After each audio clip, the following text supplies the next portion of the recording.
مدد کرنا سیکھیے فائدے کے بغیر، ملنا جلنا سیکھیے مطلب کے بغیر، عاجزی سے چلنا سیکھیے غرور کے بغیر، زندگی جینا سیکھیے دکھاوے کے بغیر۔ بے فائدہ ہے زندگی میں لوگوں کا ہجوم، پرخلوص جو مل جائے تو ایک شخص ہی کافی ہے۔ اپنی حد میں رہنا سیکھو، حد میں رہنا اللہ تعالیٰ کی بڑی نعمت ہے۔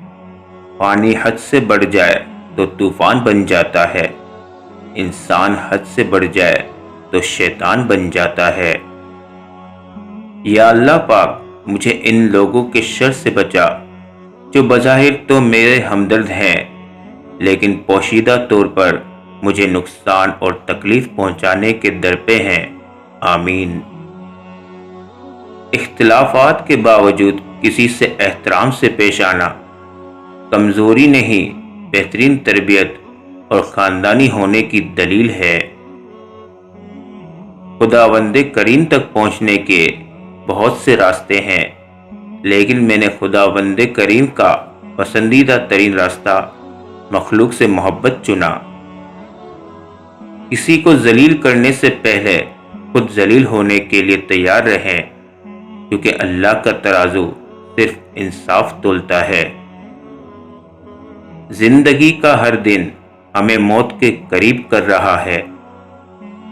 زندگی بہت مختصر ہے، اسے رب کی نافرمانیوں میں ضائع نہ کرو۔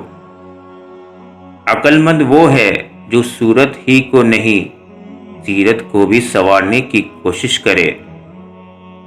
اکثر لوگوں کو اپنے علم پہ غرور ہوتا ہے لیکن انہیں اپنے غرور کا علم نہیں ہوتا۔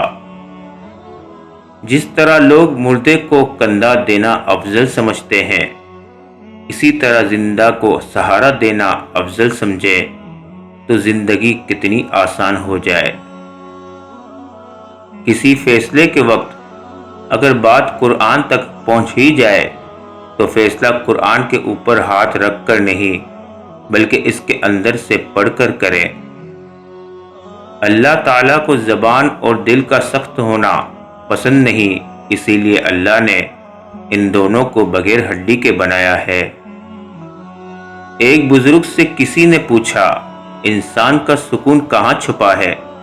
فرمایا، غفلت ہو جائے تو سجدے میں، غلطی ہو جائے تو توبہ میں۔ وضو سے شکل، قرآن سے عقل اور نماز سے نسل پاک ہوتی ہے۔